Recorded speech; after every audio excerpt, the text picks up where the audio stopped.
Hi, welcome. Have you ever thought about the power of words? Well, we're going to start to explore the idea of hypnotic language and how we can utilize that in our everyday life. And also, if you want to learn about hypnotherapy, how you might be able to engage in hypnotic language patterns in certain specific situations in a client session that's going to help increase the positive outcome for your client. So buckle up. I hope you enjoy this one today.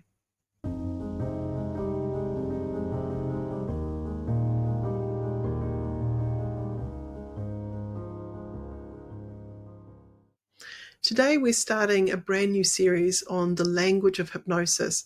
Whether you're curious about hypnosis and how it works, or you want to train to become a practitioner, the series will show you powerful tools that heal, shift beliefs and guide transformation.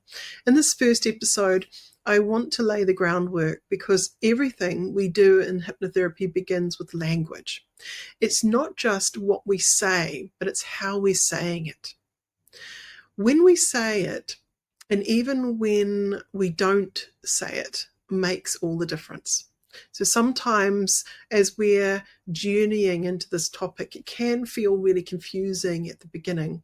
But by the end of these episodes, you'll be able to understand the role of language in shaping internal experiences. You're going to understand also specific words and sentence structures that bypass the critical faculty. Identify how different types of language patterns can either open or close the subconscious mind, and recognize the ethical importance of suggestion in therapeutic work. So let's look at key points that I want to cover today. Language is the therapist's primary tool, okay? So we're using language mindfully as we're journeying our client through the session. You don't need the idea of a swinging watch to hypnotize someone. Often what you need is precise, intentional words that help guide a person into that hypnotic state. Hypnotherapy is a language-based modality. So you're literally rewiring neural pathways using words. I liken it to being the ultimate storyteller. So I'm like a dream walker journeying someone through their dream, and they're the one with the magic, but I'm helping to guide them and support them with that using words. So words create states of mind. So if you've not thought about this, this is a good way to start. A word like overwhelmed can create physical tension and anxiety because your brain already knows what overwhelmed means because it's felt it before. So when the client is starting to use a description, I feel overwhelmed, they will start to create and compound a match to that feeling or that state, which is an undesired state, because most people don't want to feel overwhelmed. A word like peaceful or flowing can shift a client into a relaxed state. So, for example, you're guiding someone into hypnosis. If you're saying, and you're letting all the tension go, and all of those blocks, they seem to fade away, it may not be as powerful as saying, and as you inhale and exhale with each exhalation, drifting deeper and deeper into a beautiful state of inner tranquility and calm. An inner tranquility and calm that feels familiar, that helps you to feel at ease with yourself and the world around you. So as we start to weave these ideas or concepts, the client starts to engage in that idea and that feeling. And if we can make the words more shiny and positive, then that's the state that we're going to build in that client's world. The subconscious responds to imagery and suggestion, not logic. Metaphors, sensory language, pacing, and presuppositions all speak to the feeling brain. Logical argument really creates change. So that means a lot of people know why it would be useful to quit smoking or stop doing that habit, but they don't do it because it's not appealing to the part of them that needs to emotionally bind to that change. So hypnotic language bypasses the resistance often. And this is where we want to then create repetition, building belief. So repetition builds belief. Think about that for a moment and what that might mean. The more a suggestion is layered and repeated, the more the brain takes it as truth. So it may be that within that hypnotic journey, you might suggest that thing 6 different times to help layer and reinforce that outcome. This is important because when we're starting to learn something new that we haven't done before, often we need that little part of us to be jogged into, okay, we're going to do it this way now. Now, it's not automatic and natural yet, but when someone's in hypnosis and you're inviting them to imagine doing that and using those positive suggestions and layering them, every time you're doing it, the client is imagining success, imagining success, imagining success. So it's compounding the suggestion. And by the time the client has finished that session, it's as if they've done it already. Even though they haven't gone live with it yet, there's a part of their brain that believes it's happened already. So it's more likely that they're going to be able to reinforce that outside of the session. Introduce the idea of positive loops or negative loops. I'm not good enough becomes automatic until interrupted. So a lot of people come in and they are their biggest critic. I just actually finished with a client today who has this sort of I'm not good enough attitude. At some point it needs to be interrupted. And so what is the opposite of that? I am good enough. I am good enough because. Now, what is that because? Getting the client to think about why might that be true? That's important. Being good enough according to whom and what. Like, it's important to challenge where that I'm not good enough is coming from.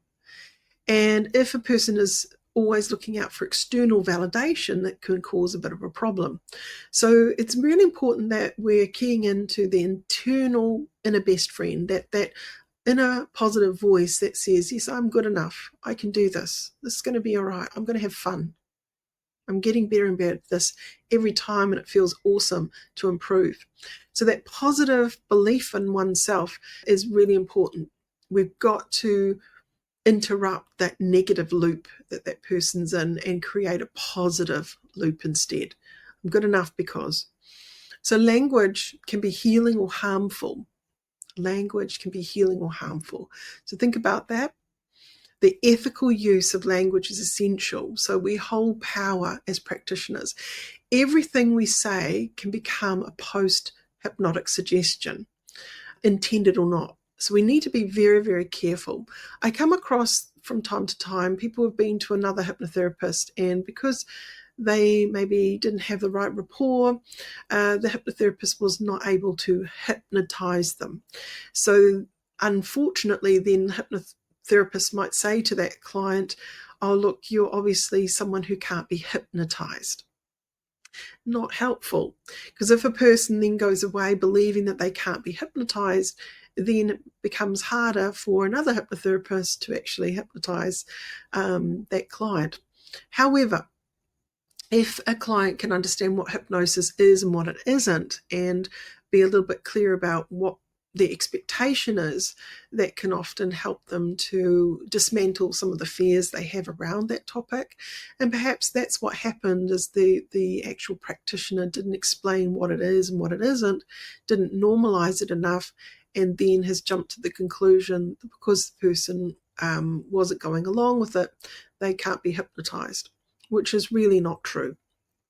Now, if a client has trust in that session, then they're more likely to go ahead and be compliant as a client and do the shifts and changes that they desire, because they didn't come to the session because they didn't want to change. They came usually because they're ready for change. They just don't know how to change yet. Anyway, post-hypnotic suggestion, if we think about Emile Coué, who was a French pharmacist, and he understood the power of affirmation, positive intention, and he would give the sugar pills instead of the normal medication. Say every day in every way, you're going to feel better and better from here. And these patients would actually feel better. even more so than sometimes the actual normal medication was giving them relief. So when we're looking at positive intention and post-hypnotic suggestion, if you're saying to the client, yeah, it's just going to get better and better from here, that's a very powerful suggestion, a very powerful suggestion. When we're kind of looking at working with a client who's anxious about public speaking, you could say, try to stay calm, but saying try implies that you might not.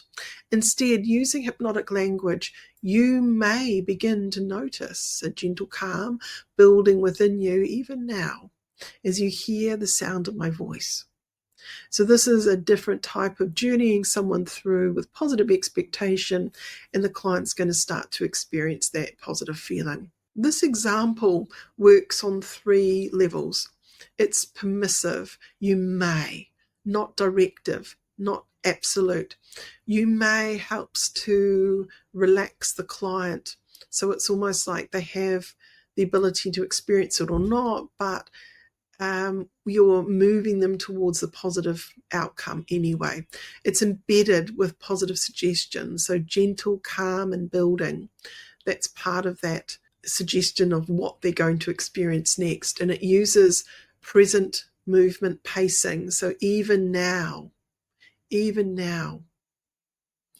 So you may begin to notice a gentle calm building within you, even now, as you hear the sound of my voice.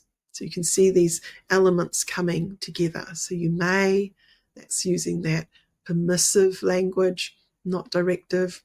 And then you've got the embedded positive suggestion. That's in the gentle calm building within you. And then you've got the present moment pacing, even now, as you hear the sound of my voice. So even now. I hope that helps you. When we're looking at that idea of learning more and more about these language patterns, hopefully you will join me for the next part of the series. Every single one will be drilling down on the different types of suggestions that hypnotherapists use. So that's it for today's introduction to hypnotic language. I hope you've enjoyed it. In our next episode, we'll be exploring direct suggestion, when they're helpful and when they're not, and how to use them with intention. To train to become a hypnotherapist, check out the website nzach.ac.nz for more information about coming on board as a student of hypnotherapy. It is online, so we have 18 modules that we journey through, and I'm here to support you all the way. We have live sessions once a week in the evenings, but there's more information on the website, so check it out. If you've liked what I've covered here today and you haven't subscribed to the website and you want to be sort of following in the next part of the series, please do remember to subscribe. And if you have liked what we've covered today, please like it. The algorithms like that, and it helps me to get a wider sort of presence out there. So thank you for tuning in today, and thank you for those that have already subscribed. I really, it's such a nice thing to know that people are actually interested in this stuff. So for now, ka kite, bye.